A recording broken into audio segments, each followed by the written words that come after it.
若然係你可以控制對方嘅肉身，一日會用佢嘅身體去做啲乜嘢？食魚係咪？問過晒啲錢俾我。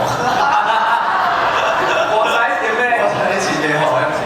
我可以同佢交換身家㗎。但係你攞我嘅，但係你有佢嘅身體，你唔知佢嘅銀行戶口密碼喎。你得佢個肉身咋，你得唔到佢個密碼。我媽知啊。同埋佢係嗰啲飛山醫啊嘛。飛山醫咪得咯。行入銀行。要攞晒嘅都係飛山醫就可以等翻嗰個電腦過數咯。哇！直接嗰啲銀行嗰啲e-banking 嗰啲都係你做㗎。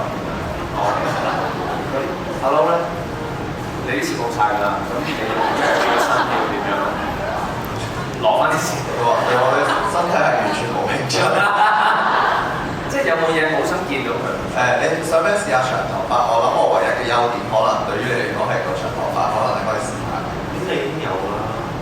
即係你試下有長頭髮，享受你嘅長頭髮。諗到有啲咩可以俾你享受下喎？即係好想見到佢做嘅，我平時唔做。知啊！做咩啊？如果我即係我變咗張嘅嘢，我會撐波咁。不能復原啊！一日之後，叫你都慘啊！